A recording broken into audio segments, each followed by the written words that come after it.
Dulu, ketika Rura Selindung, Humbang hingga Toba masih dalam kegelapan, dibelenggu penjajahan, kemiskinan, kebodohan, dan tertindas, Tuhan menempatkan orang-orang pilihannya, orang-orang yang diberi kekuatan lebih, kecerdasan, dan kesabaran, yang dalam situasi apapun terus berjuang melawan ketidakadilan, keterpurukan, dan keterbelakangan bangsanya. Dan salah satu dari mereka adalah Demang Raja Renatus Huta Barat. Renatus dan kawan-kawan seperjuangannya pasti tidak membayangkan betapa pertaruhan yang mereka lakukan dengan air mata, darah, dan hidup mati mereka di kemudian hari tercatat sebagai peran penting dalam berdirinya sebuah negara bangsa yang besar, yang makmur, kaya budaya, bernama Indonesia.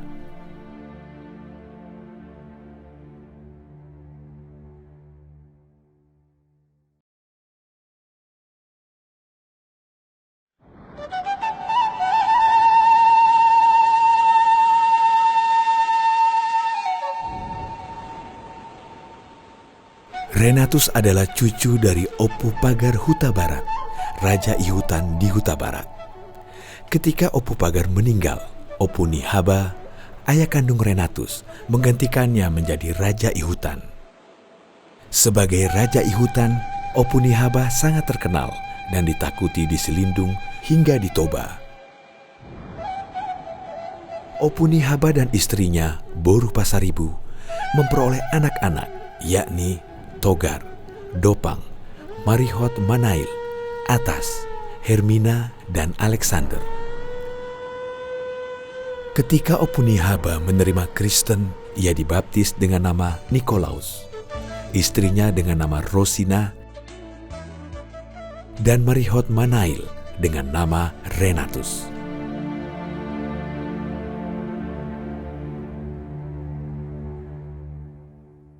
Ketika seminari Pansur Napitu sedang membuka kelas baru, terdengar berita Renatus akan jadi kandidat penting. Pihak-pihak yang tidak menyukai Renatus menghadang dengan mempengaruhi seleksi yang digelar seminar, mengatakan Renatus tidak tepat jadi calon guru zending, karena begitu bapaknya meninggal nanti, dia harus menggantikannya jadi Raja Ihutan di Huta Barat.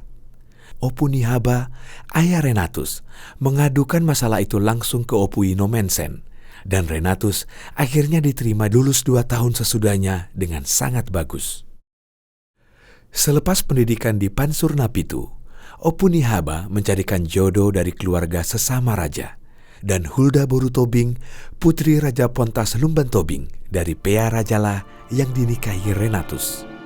Raja Pontas adalah raja pertama yang menerima Injil di Tanah Batak bersama keluarga dan rakyat yang diayominya. Kedekatan Raja Pontas dengan Nomensen sangat banyak memudahkan diterimanya Injil di Selindung melalui peran penting raja-raja Siopat Pisoran, Huta Barat, Panggabean, Huta Galung, Huta Toruan. Anak pertama Renatus Hulda adalah Renata, menikah dengan Jairus Lumban Tobing. Renata memberi Renatus 8 cucu, Tiarasi, Tio Marihot, Tio Marisi, Posma, Diahasa, Todoharta, Rangke, Manaon. Anak kedua Renatus Hulda adalah Pasti, menikah dengan Thomas Sihombing. Pasti memberi Renatus 3 cucu, Elfrieda, Alida, dan Calvin. Anak ketiga Renatus Hulda adalah putra pertama bagi Renatus, Oscar namanya. Oscar menikah dengan Gerna Boru Regar dari Bunga Bondar. Pasangan ini memberikan Renatus 3 cucu, Nikolaus, Antonius, dan Elizabeth. Sayang, kelahiran Oscar menjadi duka mendalam bagi Renatus karena telah memisahkan Hulda dan kehidupannya. Renatus memutuskan menikahi Marcelina Boru Tobing, putri pendeta Johannes Tobing. Perempuan yang relatif sangat muda dan berperawakan mungil itu dengan kematangan jiwa memeluk anak-anak Renatus, membesarkan dan melindungi mereka dengan cinta yang tulus. dan pada saat yang sama memberi Renatus seorang buah hati perempuan, Paulina. Paulina, anak pertama Renatus Marcelina, menikah dengan Oscar Tobing. Pasangan ini memberikan Renatus 4 cucu, yakni Pita, Lien, Paul, dan Christian. Putra kedua Renatus Marcelina adalah Wilhelm, menikah dengan Sinta Boru Pasaribu. Pasangan ini tidak dikaruniai keturunan, tapi Tuhan memberinya makna lebih sebagai putra Renatus, yakni kedudukan strategis dan mulia sebagai orang kepercayaan Bung Hatta. Di masa tuanya, Wilhelm membesarkan putra adiknya Washington, Harry. Harry-lah yang mendampingi pasangan ini hingga akhir hayatnya. Putri keempat Renatus, Julia, menikah dengan Saladin Sarumpait, memberi Renatus 10 cucu, Poltak, Shanti, Mutiara, Emi, Ratna, Riris, Neti, Elsa, Sam, Amir. Putra ketiga Renatus adalah Agus Barita, menikah dengan Jaina Boru Tobing. Pasangan ini memberi Renatus 4 cucu, Menak, Leo, Teti, Mikael. Putri kelima Renatus, Theodora, menikah dengan Manius Lumban Tobing, memberi Renatus 7 cucu, Rumia, Eli, Lindung, Bonar, Binsar, Hana, dan Dina. Putri keenam Renatus adalah Carolina. Lahir pada masa dinas Renatus di Tanah Karo. Lina menikah dengan paribannya dan tidak memperoleh keturunan. Lina kemudian jatuh sakit dan hidup terpisah dari suaminya. Putra bungsu Renatus, Washington, menikah dengan Boru Simanungkalit, memberi Renatus 9 cucu, Mariati, Togar, Pangoloi, Tinur, Ana, Nalom, Dumoli, Mangatas. Putri bungsu Renatus, Bonaria, tidak menikah. Ia mengabdikan seluruh hidupnya untuk kemanusiaan. Jadi dong na menganggur mak daktam mak depe SD HISI dang daktam mak depe nang ujian jadi di huta mak tu huta barat mak tinggal di Jabu makuti ay mak mangalapay mak tu ay lubang guarna kira-kira 1 kilometer sa Jabu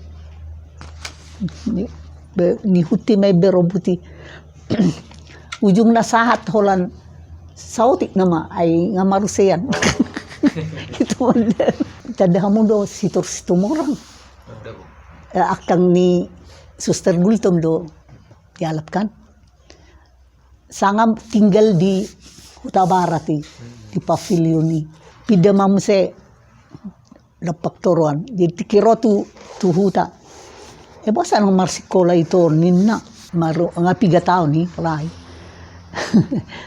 jadi gabi tu maroha menghubungi itu Willem itu ku si nomor 2 kan di sana SM sekolah guru atas mak di Menteng. Pertama kali Renatus beralih dari guru zending menjadi pegawai kerajaan, ia ditugaskan di Lumban Julu sebagai asisten Demang. Tak lama bertugas di Lumban Julu, ia dipindahkan lagi ke Pangaribuan, juga sebagai asisten Demang. Keputusannya beralih ke kantor kerajaan masih dicemooh orang, padahal dia sudah melakukan tugasnya sebagai guru zending selama 15 tahun lebih. Renatus tegar. Baginya, membela bangsa bisa dengan cara apa saja, termasuk melalui jabatan milik kerajaan. Keberhasilan Sumatera Timur dalam hal perkebunan membuat desas-desus tentang nafsu partikelir Eropa ingin menguasai dan memperluas perkebunan mereka sampai ke Tapanuli merebak. Asisten Demang Renatus di Pangaribuan pun mempengaruhi rakyat agar tidak menjual tanahnya pada partikelir. Tanah ulayat adat di Pangaribuan masih sangat luas karena penduduknya masih sedikit. Tapi bagi kerajaan Belanda, apa yang dilakukan Renatus adalah perlawanan seorang bawahan terhadap atasannya. Itu sebab ia dipindahkan jauh ke Tanah Karo. Dari Tanah Karo, Renatus dipindahkan ke Lumban Julu. Berdasarkan penilaian atas pengerjaan tugas yang dilakukan dengan baik, Renatus diangkat jadi Demang di Porsia. Rumah dinas Renatus semasa di Porcea masih berdiri hingga sekarang. Tanah luas terhampar di depan rumah. Belanda sudah membangun jalan lintas Medan Sibolga dan jembatan di sebelah kiri rumah untuk menyeberangi Sungai Asahan. Menilai tanah itu sangat strategis untuk kegiatan ekonomi rakyat, Renatus mengusulkan di tanah itu dibangun pasar. Aku membayangkan, kalau saja opungku masih hidup, dia akan menangis melihat penindasan Indo-Rayon yang sudah puluhan tahun melecehkan kehidupan rakyat Porcea, merusak semua yang pernah ia impikan dan hadiahkan untuk rakyat Porcea. Asikia masian sinuai. Dan adong ka situ gaconon na ditugacon kalau kon sendiri do lau tu si mamering pauli bordar manang naung BH pelayanan aek kayak diudah. Renatus kemudian dipindah ke Balige dan diangkat jadi demang kelas 1 di sana. Di masa pemerintahan Renatuslah Balerung Balige dibangun 1938-1939. Hingga saat ini, Balerung ini masih berdiri megah tanpa saingan. Balige ditata rapi, termasuk membangun saluran air pembuangan dari sungai memasuki kota, selanjutnya menuju Danau Toba. Lagu buti pe, dak boto menadong urusan nataring tu, adong sekolah tukang ni gereja di si olo dohot sekolah Bibel Frau. Jadi pahopu siakangan sian boru warna boru ni akang Renata marsikola di si. Jala terus sedang muli. Balerung ini tahun 1958 ditambah dengan Gorga Batak. Satu dari sekian banyak pembelaan Renatus pada rakyat kecil melalui jabatannya sebagai pimpinan di bawah kendali kerajaan adalah mendatangkan bibit ikan mujair dari Jawa, ditanam dan diternakkan di Danau Toba. Asadong alangon ni rakyat penduduk. Itu semua ia perjuangkan sambil harus bergumul menaklukkan kecenderungannya gagap apabila harus berbicara di muka umum. Hal ini sering dimanfaatkan orang-orang yang tak menyukainya, digunakan untuk mengejek Renatus. Nah di surat tu di buku Martangiang. Jadi ada mamu saya di uduk ni catatan harian non. Mau lihat di debat tadi di luas dan gagap ni semua ni. Begitu pensiun tahun 1940, Renatus kembali menempati rumahnya di Huta Barat. Dengan gaji demang antara 100 sampai 150 gulden per bulan, Renatus dapat menyekolahkan anak-anaknya kemanapun, laki-laki maupun perempuan. Meski saat itu mengirim anak perempuan sekolah tinggi-tinggi ke Jawa sama dengan mengirim anak ke luar negeri, Renatus dan Marcelina tidak menganut cara berpikir tradisional terhadap perempuan. Pasca Perang Dunia Kedua, menilai diakones tak perlu lagi didatangkan dari luar negeri, tapi gerejalah yang mengirim perempuan Batak ke Eropa untuk bersekolah. Adong buah-buah di Immanuel, di buku ni majalah ni HKBP kan, adong buah-buah di si, na manos, na merbaju, marsikola tu Jerman nina kan. Sali sebulan saya dong do pertemuan ni aka pangulan ni Huria di manang na jebu ni Padita manang na jebu dia jadi hama di jebu na di Huta Barati martaringo ti. Jadi berarti kima di loko kalahima baboru mulai ma tatongos ni naka namarpungokan hidup persawna.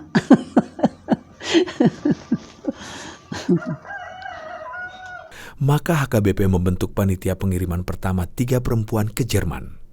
Adalah Floriana Borutobing yang pertama mengajukan lamaran, disusul Suster Nuria Gultom, dan diterima. Ketika semua misionaris Jerman ditangkap Belanda 1940, dipenjara di Jepang dan Sri Lanka, Pendeta De Klein menggelar sinode untuk memilih pimpinan gereja HKBP. Saat itu, Renatus bertugas sebagai majelis pusat. Beliau diundang ke sinode, dan saat pemilihan beliau jadi anggota tim formatur. Terpilihnya Pendeta Cassianus Sirait sebagai pimpinan HKBP mengalahkan Pendeta De Klein, membuktikan sinode tidak memihak pada Belanda. Namun, berhubung gereja HKBP masih muda dan harus memiliki rumusan syahadat atau konfesi, maka dibentuklah tim para teolog untuk merumuskannya. Walau Renatus bukan pendeta, beliau turut jadi anggota. Konfesi HKBP yang mereka putuskan saat itu, hingga hari ini masih menjadi pegangan HKBP. Pada masa tuanya, Renatus hidup dengan Marcelina di rumah besarnya di Huta Barat Parbajo, menyalurkan empatinya pada orang-orang yang kekurangan. Mendukung pendidikan dan kehidupan berkebudayaan, Renatus menginvestasikan uangnya dengan membangun rumah dan membeli pertapakan sawah. Rumah-rumah di sebelah kanan jalan saat memasuki kota Tarutung, pertokoan berbentuk setengah lingkaran di bawah rumah sakit Tarutung adalah miliknya. Begitu pula beberapa petak sawah di daerah Aikristop di Tarutung. Namun dalam kurun waktu belasan bahkan puluhan tahun, demi membantu orang-orang yang menderita, yang kesusahan menyekolahkan anak, yang punya keperluan besar tapi mendadak, semua kekayaan itu dijual tanpa diketahui oleh anak-anaknya siapa penerimanya. Mereka cukup mengetahui seluruh harta itu sudah dinikmati oleh banyak pihak yang membutuhkannya. Medak pula diajari maratehoni. Nah, sopola menginginkan penghargaan sian karena asing daw ulan sosial hiyan. Yung manangi si rotu jauh nami di Porsay, ina manang na sa keluarga rupani buti na morong-orong. Lamula kano nga adong bonon na. So ni matong na ningot. Tahun 1958, di awal pergolakan PRRI, Renatus tidak bisa lepas tangan dari kehidupan dua menantunya, Saladin Sarumpait dan Manius Lumban Tobing, yang berafiliasi langsung dengan gerakan yang kemudian jadi PRRI. Menghindari anggapan HKBP terlibat dengan gerakan ini, Renatus pun tak bisa menolak keputusan dua menantunya itu pindah sementara dari Sipoholon ke Huta Barat, dan dia tidak mungkin melarang Saladin dan Manius terus berkomunikasi dengan petinggi-petinggi PRRI di Huta Barat, termasuk bergabung dengan Dewan Gajah yang dibentuk Kolonel M. Simbolon. Papa dan Uda Manius bergabung dengan PRRI karena mereka menolak ide Nasakom Bung Karno karena hal itu menyimpang dari Pancasila, dan aku yakin Opung sependapat dengan Papa dan Uda. Akhir 50-an, pemerintah pusat memaksa tiap istri petinggi PRRI menandatangani pernyataan bahwa pemberontakan PRRI salah. Mama adalah satu-satunya istri petinggi PRRI yang menolak menandatangani pernyataan itu. Mama lalu ditangkap dan dipenjarakan di penjara perempuan Balige. Ketika Mama akan dipindahkan ke penjara perempuan di Medan, aku menyaksikan petugas menggiring Mama ke mobil tahanan dengan tangan dan kaki dirantai. Peristiwa itu membuatku marah. Namun aku yakin, Opung juga Papa bangga dengan sikap Mama. Mengenal Opung Renatus melalui proses pembuatan film dokumenter ini, melihat bagaimana ia berpikir dan berbuat, bagaimana ia menggerakkan kehidupan, aku layak menyebutnya a man with humanity, empathy, and intellectuality. Dan yang membuatku lebih bahagia, kualitas Opung itu ada dalam diri anak, cucu, menantunya. Bahkan pada keterbatasan inang Bajulina dan kesederhanaan Tulang Washington. Tulang Oscar pensiun dengan jabatan sebagai Direktur Muda Bidang Pengawasan di Bank Bumi Daya. Ia terkenal dan disegani sebagai pekerja keras, tekun, kritis, dan objektif.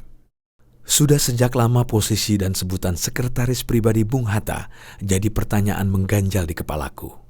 Dia putra Renatus, dan dia orang yang membuat semua urusan seorang proklamator, seorang Bung Hatta berjalan. Adakah jawaban atas pertanyaanku itu? Ada. Aku cuma butuh waktu untuk membuktikan bahwa ada yang berusaha meniadakan peran dan prestasi Tulang Wilhelm. Bukti bahwa yang menemukan Tulang bukan Bung Hatta, melainkan Bung Karno. Informasi bahwa Tulang bukan sekedar sekretaris pribadi. Beliau seorang pejabat negara dan anggota konferensi meja bundar. Tulang Agus Huta Barat dalam pekerjaannya sebagai seorang jaksa mempunyai prinsip yang teguh. Dia tidak bisa diajak melakukan hal-hal melanggar hukum dan itu sebab kenapa sering dipindahkan. Tahun 1959, Tulang Agus yang sedang bekerja di bidang ekonomi Pengadilan Tinggi Medan mendadak dipindah ke Pengadilan Tinggi Palembang untuk mengawasi bidang yang sama. Tahun 1962 ditarik dari Pengadilan Tinggi Palembang ke Pengadilan Tinggi Bandung. Dan terakhir ditarik ke kantor Kejaksaan Agung di Jakarta, duduk di bidang intel.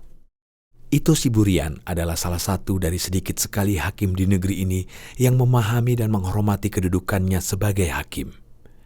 Keterlibatannya sebagai hakim anggota pada sidang Mahmilub serta keberaniannya mengadili tokoh-tokoh G30S membuatku bangga. Dan dia menantu Raja Renatus.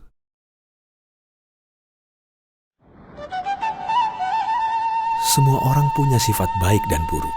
Begitu juga kita, peparan Demang Renatus Huta Barat. Kita telah menyaksikan panutan kita, Opung Renatus secara paripurna berhasil mengendalikan sifat-sifat buruk di sekitarnya dan banyak memenangkan hal-hal baik. Memenangkan keturunan yang secara umum mengerti apa yang harus dihindari, apa yang harus diperbuat. Dari Elis, cucu Inang Tua Pasti, aku mendengar Amang Tua Thomas bekerja sebagai kepala bagian keuangan di sebuah kantor pajak pemerintah Belanda di Sibolga. Sampai suatu waktu Thomas ditangkap, dipenjarakan, karena telah memakai uang kantor untuk berjudi. Putus asa Inang Pasti, sebagaimana dugaan Elis, adalah kecewa seorang manusia yang tahu mana yang baik, mana yang buruk. Kesalahan Amang Tua Thomas adalah kesalahan yang bisa terjadi pada siapa saja. Aku sedih tidak berhasil menemukan foto Inang Pasti dan Amang Tua Thomas. Tapi aku percaya Tuhan sudah memaafkan mereka dan sudah menempatkan mereka di sisinya.